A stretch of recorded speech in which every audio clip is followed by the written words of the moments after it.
وہ اس سے لوٹا نہیں کرتا۔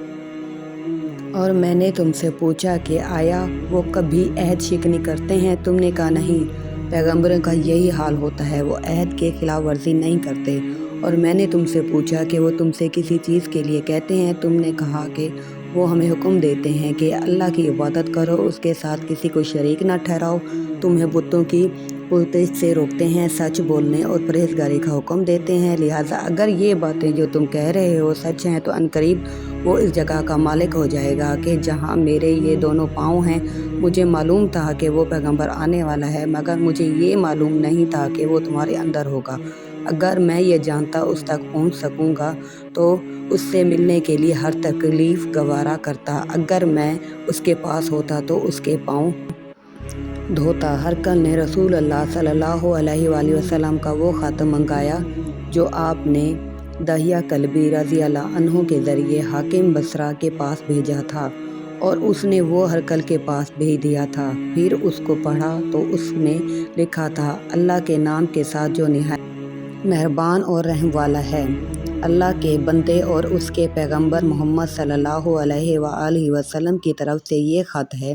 شاہ روم کے لیے اس شخص پر سلام ہو جو ہدایت کی پیروی کرے۔ اس کے بعد میں آپ کے سامنے دعوت اسلام پیش کرتا ہوں۔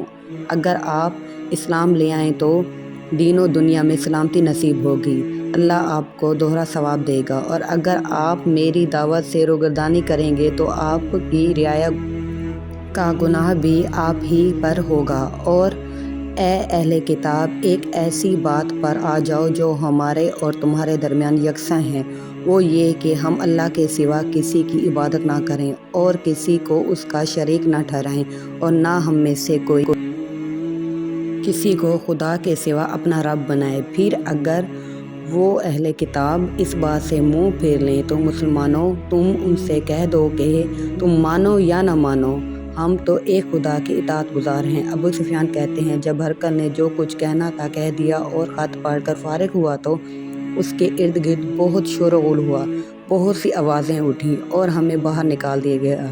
تب میں نے اپنے ساتھیوں سے کہا کہ ابو کبشہ کے بیٹے آن حضرت صلی اللہ علیہ وآلہ وسلم کا معاملہ تو بہت بڑھ گیا، دیکھو تو اس سے بنی اسفر روم کا بادشاہ بھی ڈرتا ہے۔ مجھے اس وقت سے اس بات کا یقین ہو گیا کہ حضور صلی اللہ علیہ وآلہ وسلم عنقریب غالب ہو کر رہیں گے، حتیٰ کہ اللہ نے مجھے مسلمان کر دیا۔ راوی کا بیان ہے کہ ابن ناطور اہلیہ کا حاکم ہرقل کا مصائب اور شام کے نصارہ کا لاٹ پادری بیان کرتا تھا کہ ہرقل جب اہلیہ آیا ایک دن صبح کو پریشان اٹھا تو اس کے درباری نے دریافت کیا کہ آج ہم آپ کی حالت بدلی ہوئی پاتے ہیں، کیا وجہ ہے؟ ابن ناطور کا بیان ہے کہ ہرقل نجومی تھا، علم نجوم میں وہ پوری مہارت رکھتا تھا۔ اس نے اپنے ہم نشینوں کو بتایا کہ میں نے آج رات ستاروں پر نظر ڈالی تو دیکھا کہ ختنہ کرنے والوں کا بادشاہ ہمارے ملک پر غالب آ گیا ہے۔ بھلا اس زمانے میں کون لوگ ختنہ کرتے ہیں؟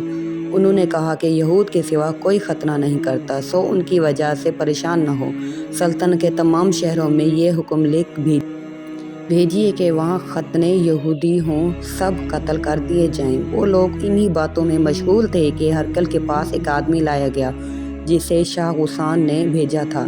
اس نے رسول اللہ صلی اللہ علیہ وآلہ وسلم کے حالات بیان کیے۔ جب ہرقل نے سارے حالات سن لیے تو کہا کہ جا کر دیکھو وہ ختنہ کیے ہوئے ہیں یا نہیں۔ انہوں نے اسے دیکھا تو بتلایا کہ وہ ختنہ کیا ہوا ہے۔ ہرقل نے جب اس شخص سے عرب کے بارے میں پوچھا تو اس نے بتایا کہ وہ ختنہ کرتے ہیں۔ تب ہرقل نے کہا، یہ ہی محمد صلی اللہ علیہ وآلہ وسلم اس امت کے بادشاہ ہیں جو پیدا ہو چکے ہیں۔ پھر اس نے اپنے ایک دوست کو رومیہ خط لکھا اور وہ بھی علم نجوم میں ہرقل کی طرح ماہر تھا۔ پھر وہاں سے ہرقل حمص چلا گیا۔ ابھی حمص سے نکلا نہیں تھا کہ اس کے دوست کا خط اس کا جواب میں آ گیا۔ اس کی رائے بھی حضور صلی اللہ علیہ وآلہ وسلم کے ظہور کے بارے میں ہرقل کے موافق تھی کہ محمد صلی اللہ علیہ وآلہ وسلم واقعی پیغمبر ہیں۔ اس کے بعد ہرقل نے روم کے بڑے آدمیوں کو اپنے حمص کے محل میں طلب کیا اور اس کے حکم سے محل کے دروازے بند کر لیے گئے۔ پھر وہ اپنے خاص محل سے باہر آیا اور کہا، اے روم والو، کیا ہدایت اور کامیابی میں کچھ حصہ تمہارے لیے بھی ہے؟ اگر تم اپنی سلطنت کی بقا چاہتے ہو تو پھر اس نبی صلی اللہ علیہ وآلہ وسلم کی بیعت کر لو اور مسلمان ہو جاؤ۔ یہ سننا تھا کہ پھر وہ لوگ وحشی گدھوں کی طرح دروازے کی طرف دوڑے، مگر انہیں بند پایا۔ آخر جب ہرقل نے اس بات سے ان کی یہ نفرت دیکھی اور ان کے ایمان لانے سے مایوس ہو گیا تو کہنے لگا کہ ان لوگوں کو میرے پاس لاؤ۔ جب وہ دوبارہ آئے تو اس نے کہا، میں نے جو بات کہی تھی اس سے تمہاری دینی پختگی کی آزمائش مقصود تھی، تو وہ میں نے دیکھ لی۔ تب یہ بات سن کر وہ سب کے سب اس کے سامنے سجدے میں گر پڑے اور اس سے خوش ہو گئے۔ بالآخر ہرقل کی حالت یہی رہی۔ صحیح بخاری حدیث نمبر 7۔